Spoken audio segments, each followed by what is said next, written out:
RCF, branchez-vous sur l'essentiel. On découvre tout ce qu'on a montré depuis ce matin. Vous avez regardé, non? Vous avez suivi un peu ce qu'on a fait? Non, vous n'avez pas suivi, voilà.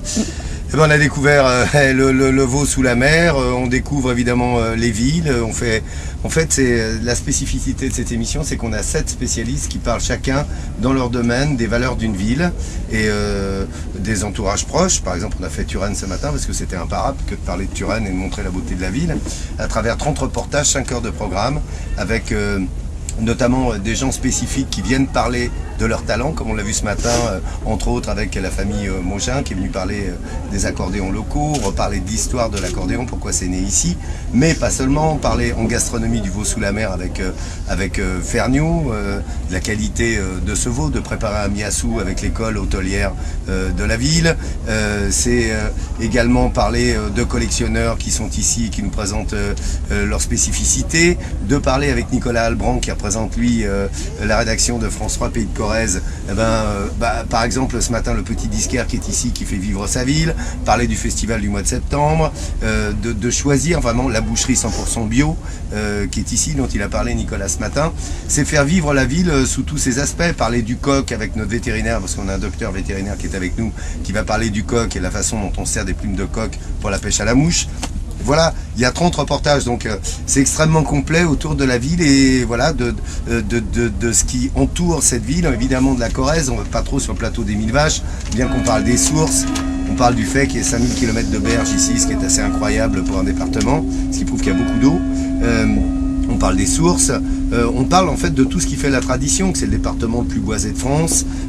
Voilà, c'est toutes les traditions locales dont on parle. Qu'est-ce qui fait une bonne émission, un bon milieu? La ville, le département, la découverte de la ville, les qualités de la ville. C'est les gens qui nous sollicitent, c'est les mairies qui nous sollicitent et qui nous font venir dans leur région, enfin dans leur ville surtout, puisqu'on traite uniquement de la ville et de la proximité de la ville et pas de la région. La région c'est trop vaste, hein. Si on parlait du Limousin, il faudrait traiter plusieurs départements, c'est trop complet quoi.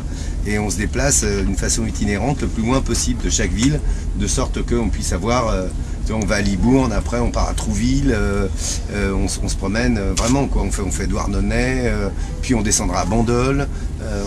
Voilà, on essaie vraiment d'écarter les villes au mieux que possible, de sorte que chacun puisse s'y retrouver, qu'on fasse ce grand écart entre les 1000 km qui séparent l'est de l'ouest et le nord et le sud. La logistique dans tout ça, combien 80 personnes qui sont sur les routes itinérantes en 2 jours. 2 jours pour la superstructure, c'est-à-dire une quarantaine de personnes, les journalistes, tout ce qui fait la production et les chroniqueurs. Ça va des coiffeurs aux maquilleurs. Voilà, il y a 80 personnes, c'est beaucoup, et 43 personnes pour la technique, qui eux viennent s'installer beaucoup plus tôt, parce qu'il faut installer tous les barnums, installer le son, le chapiteau, les tentes, et eux s'installent dès le vendredi, samedi, le dimanche on arrive, on tourne 3 émissions le lundi, 2 le mardi, et on repart sur la vie suivante. Comment on peut ne pas être redondant quand on fait comme ça, pour éviter de... Est-ce qu'il y a vraiment une vraie richesse, une vraie différence entre toutes ces villes que vous faites? Alors, oui. Oui, il y a une richesse et il y a une différence.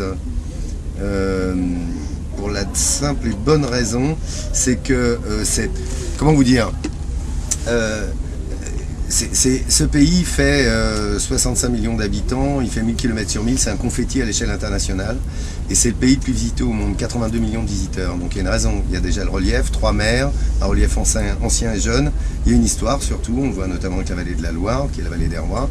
Il y a une culture, gastronomique certes, une culture littéraire, historique, ça on l'évoque à travers ce que je vous disais, 2000 ans d'histoire en France, mais aussi une culture viticole, de salaison, de fromage, qui fait que si on fait 30 km, on trouve une recette différente.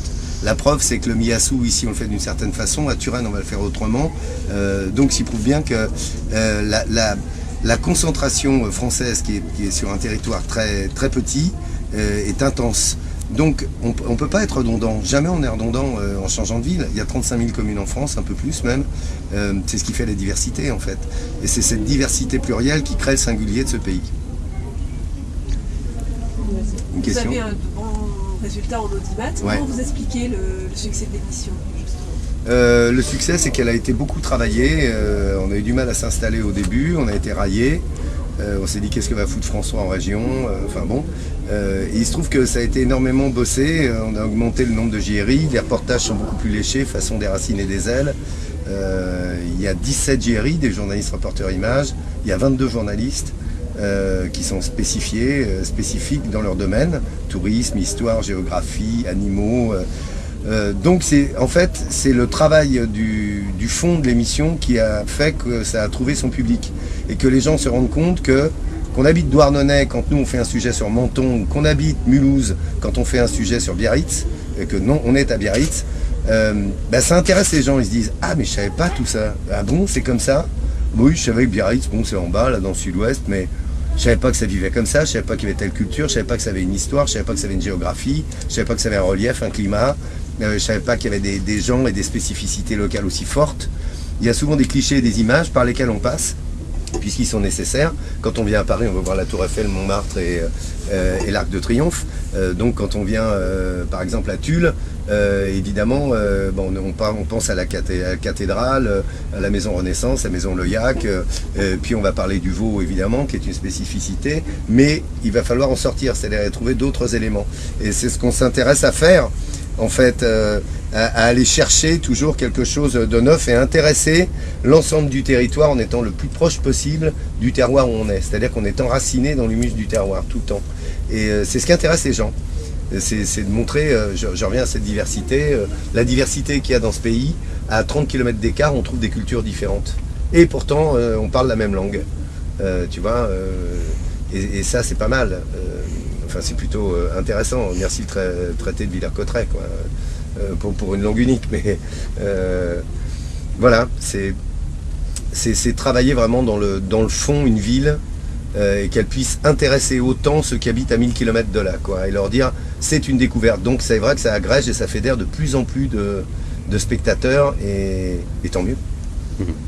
Vous dites que la mise en place de l'émission a été au départ un petit peu difficile. Il faut savoir aussi on sait que vous venez d'une autre boutique quelque part, ouais, M6. Est-ce que le changement entre ces deux chaînes de télévision au départ, comment vous l'avez vécu finalement? Non, moi je l'ai bien vécu. Je faisais de la proximité à M6 avec des artistes qui étaient connus. Là, je parle à des inconnus qui sont reconnus. Parce que la famille Monger, on en parlait tout à l'heure, en matière d'accordéon, c'est une référence internationale. d'Astor Piazzolla, Richard Galliano, c'est des accordéons qu'on utilise, quoi. Donc, mais c'est des gens qui sont reconnus dans leur région, pas forcément connus au niveau national. Donc, et moi, non, la transition s'est faite sans problème, hein, ça a été très facile pour moi de changer de lieu, puisque je reste dans la convivialité, la proximité, les gens sont très proches de nous là.